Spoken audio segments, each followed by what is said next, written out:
Voor de derde keer in 3 jaar tijd zonder huisarts. Kolijnsplaat wordt extra hard getroffen door het huisartsentekort. In de praktijk is het de zoveelste klap voor ons, maar ook voor de patiënten. Het is een kleine ramp. En verder in deze Zeeland Nu Vandaag. Pontje draait overuren door kapotte brug. En apothekers zijn klaar met agressie aan de balie.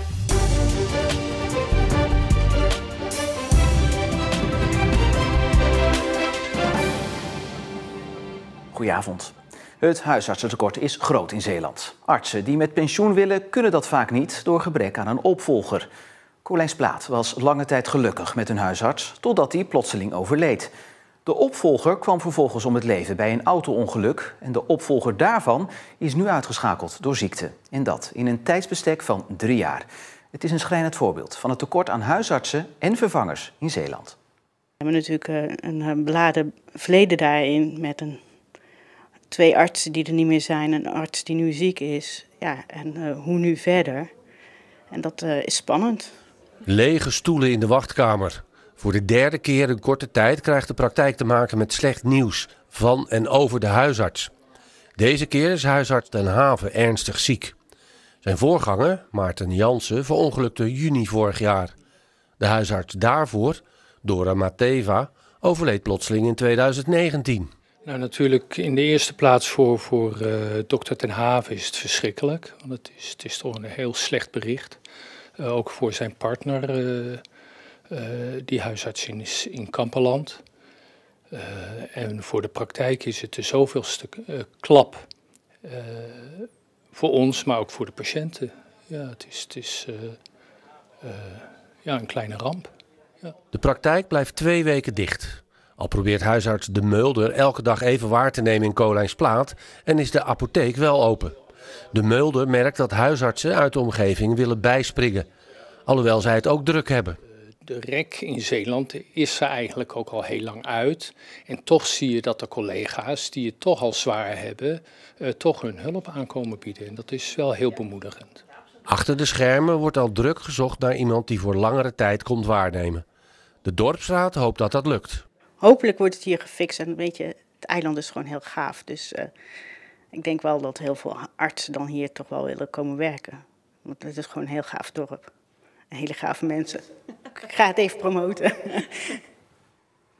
Ja, bij mij aangeschoven zorgverslaggever Marieke Kerklaan. Ja, Marieke, een praktijk die tijdelijk dicht moet. Ja, huisartsen uit de omgeving die bijkomen springen. Gaan we dit vaker zien in Zeeland? Ja, dit is natuurlijk wel een hele uitzonderlijke situatie. Hè?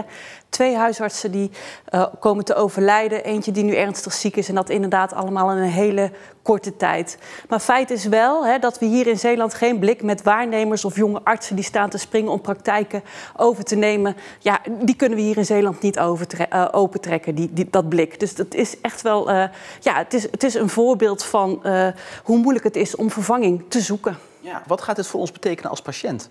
Ik denk dat wij onze verwachtingen over ons beeld en onze verwachtingen over huisartsen bij moeten stellen. Een huisarts van wieg tot graf, die je helemaal meemaakt en in het dorp gevestigd zit. Ja, ik denk dat dat echt voor een groot gedeelte tot de verleden tijd behoort. We gaan over naar een praktijk, bijvoorbeeld in Noord-Beveland op 1 centrale plek waar je dus naartoe moet reizen. Meer waarnemers, meer wisselende gezichten, consulten op afstand, denk via de app of via de mail. Zeker met die pensioengolf onder huisartsen die ons te wachten staat. Dat beeld van de oude huisartsenpraktijk, ja, ik denk dat we dat echt moeten bijstellen. Marieke, dankjewel. De Sluiskilbrug over het kanaal van Gent naar Terneuzen kampte vandaag urenlang met een storing. Door de storing kon de brug sinds middernacht niet meer dicht en bleef hij openstaan. Wegverkeer werd omgeleid via de Sluiskiltunnel en fietsers konden gebruik maken van het veerpontje in de buurt van de brug. En die draaide vandaag overuren. Het was weer een drukke dag, ja. Ja, de pont is er niet voor niks, hè? Nee, dat blijkt maar weer, hè. Ja, in dit geval moet je er gelijk op inspringen. Om 8 uur, ik lag nog in mijn mandje. Dus dan werd ik gebeld dat de brug in storing stond. De schipper van het pontje is uitgeroepen tot held van de dag. Rijkswaterstaat heeft intussen de storing verholpen en verkeer kan gewoon weer over de brug. Apothekers zijn een campagne gestart tegen de agressie bij hun aan de balie. Het grote tekort aan medicijnen zorgt regelmatig voor verhitte discussies tot scheldkanonades aan toe. Met Met de campagne Wees vriendelijk voor uw apotheker hopen ze de gemoederen te bedaren. We zien inderdaad de afgelopen maanden een flinke toename van agressief en verbaal agressief geweld aan de balie. Mensen die agressief worden, die boos worden, die gaan schelden. En in extreme gevallen gaan ze ook gooien met dingen naar onze assistentes toe. En dat is volstrekt onacceptabel, vindt apotheek De Singel in Vlissingen. De apotheek doet dan ook mee met de campagne.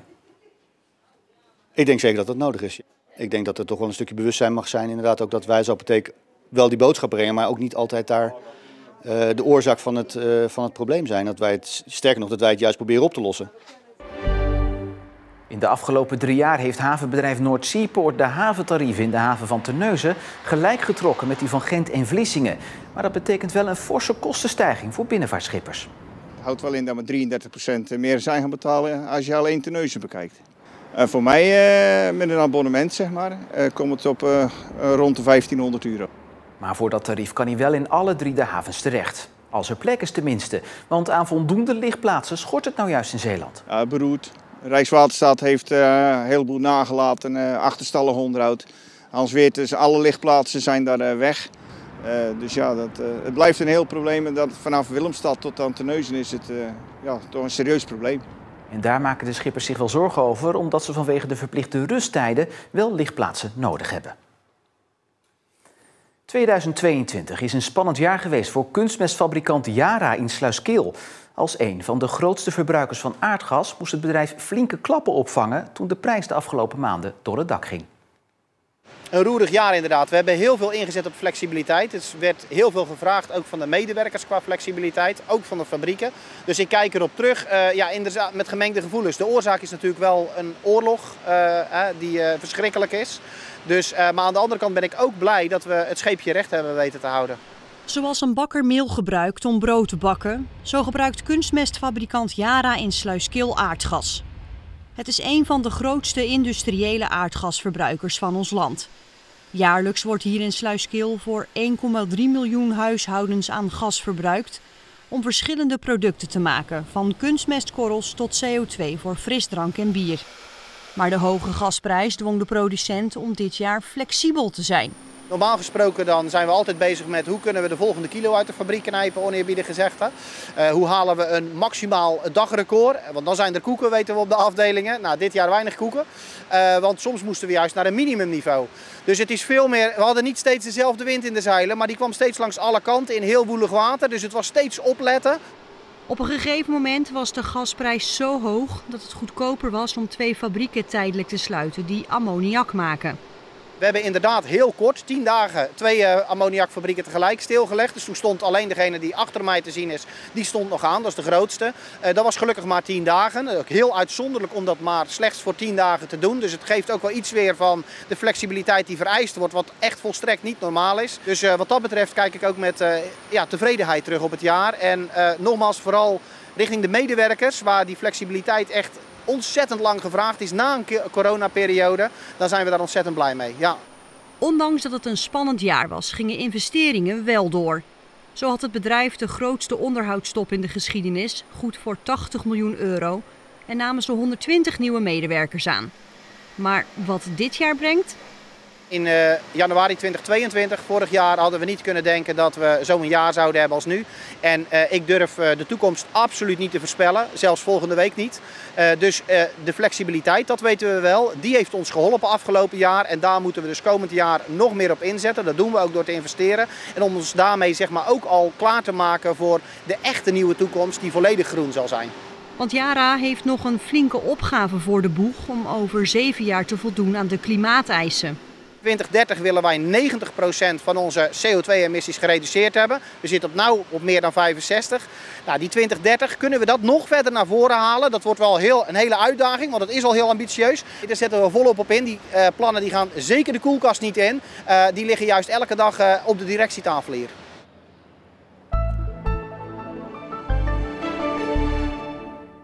Toen iedereen, of bijna iedereen, nog op 1 oor lag, trok de meeste bewolking weg en werd nog een vrij zonnige dag met maximaal 11 graden en een zwak windje uit het zuidwesten. Maar de zon was van korte duur, want morgen speelt bewolking weer de hoofdrol, met vooral in de middag ook kans op wat regen. Zondag nog steeds regen, maar mogelijk ook nog wat zon bij maximaal 11 graden. En volgende week houdt die wisselvalligheid aan, maar wel wat kouder. Ja, en met dit gezellige en opbeurende bericht zijn we weer aan het einde van deze Zeeland Nu van vandaag. Nog een hele fijne avond, een goed weekend en graag tot morgen.